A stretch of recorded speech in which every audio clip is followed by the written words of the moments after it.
Forget about living in a prime location on your own if you're a single person. You sad single person.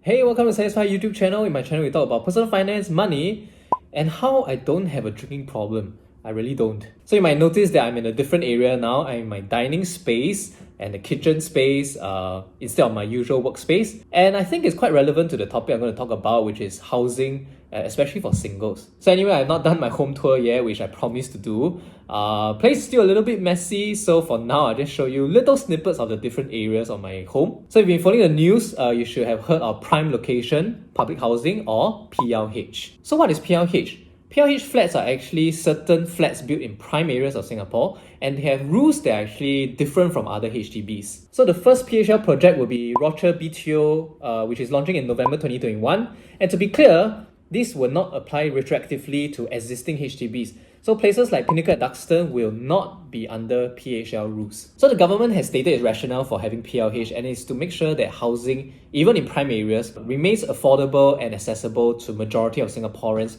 rather than only the wealthy. So some new BTO projects in areas like central of Singapore as well as Greater Southern Waterfront will see the new PHL rules apply to them, which are different from other HDBs. So when you buy a flat from HDB, there's this minimum occupation period, or MOP, which is the number of years you have to stay in that property before you can sell off the property or rent it out. So the MOP has been 5 years for some time, but PLH will actually have an MOP of 10 years.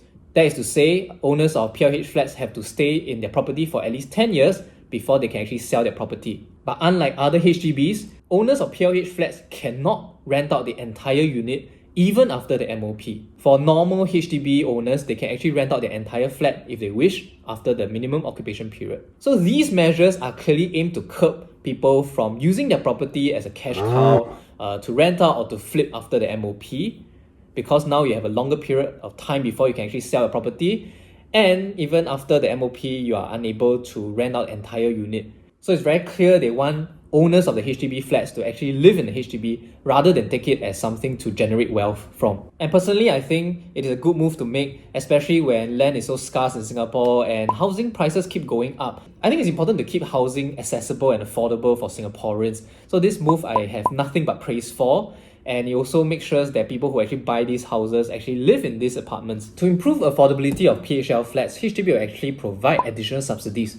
However, this will be clawed back as a percentage of the resale price when the owner sells it on the open market. This is to minimize the lottery effect where someone buys a PHL flat and then resells it 10 years later and earns a lot of money because of the subsidies given to it. The government has also made the rules around resale stricter for PLH flats. For normal HDB flats, you can actually resell to anyone who's a Singaporean citizen or PR, and there's no income ceiling. And if they own private property, they can sell the private property within 6 months after buying your resale unit. They can either be what HDB deems a eligible family unit, or if they're single, aged 35 and above. PLH flats, on the other hand, have stricter resale rules. At least one of the buyers must be a Singaporean citizen, and there's an income ceiling of $14,000. Also, they cannot own any private property 30 months leading up to the purchase. And finally, and perhaps quite controversially, they must form an eligible family unit and they cannot be single.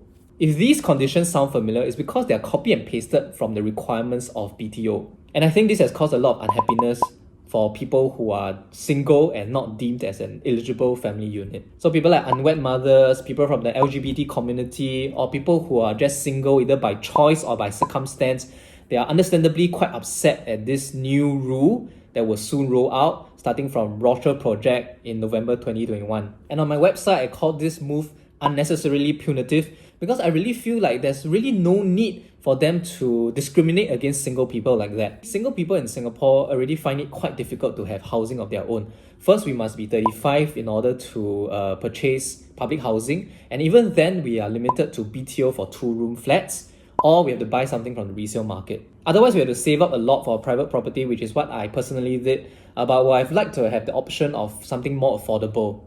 And for me, I think 35 is a little bit too old to actually move out on your own. So I would like to actually see the eligibility age to be lowered to 30. PLH model actually makes it worse because now, regardless of age, singles cannot buy this class of public housing.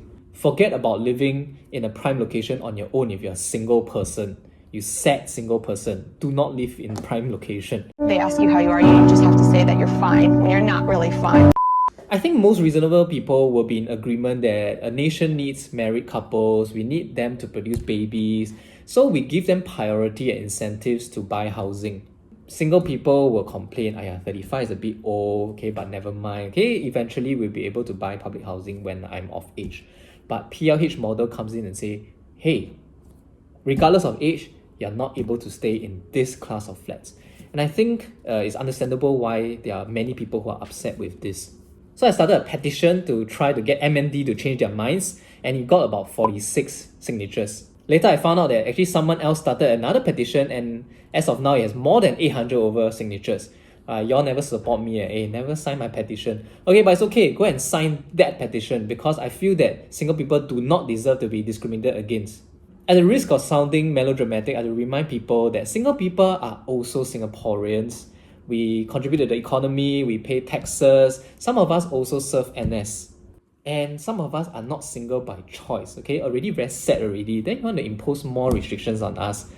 We also want to get married, we also want to form families, but some of us are not lucky enough to undergo that path that everyone seems to be on. On the brighter side of things, a day after this change was announced, I think Minister Desmond Lee actually assured single Singaporeans that the government is still taking care of us, right? And will look into improve the model over time. He also explained that the requirements were copy and pasted from BTO conditions, which most Singaporeans are familiar with. And I find that a rather believable reason, okay? So maybe after some time, they will tweak it further to improve things for singles. Anyway, since the MOP for these flats are 10 years, it'll be at least a decade before single people actually experience the full impact of this rule, assuming it stays this way for the next 10 years. So in the short to medium term future, there's actually very negligible impact on the single community. But I think it does send a very wrong message. Instead of making things harder for single people, perhaps we'd like to focus on making things easier for people to get married and have children. Or how about just treat people nicer? Let unwed mothers be recognized as a family unit. They do give birth to kids after all. Or recognize LGBT unions. They can form families too. Okay, I guess I've been drinking too much and forgot for a minute that this was Singapore after all. So what do you think of these rules? Do you think that property should be an asset that Singaporeans can use to generate wealth? Or should it just be for own residents?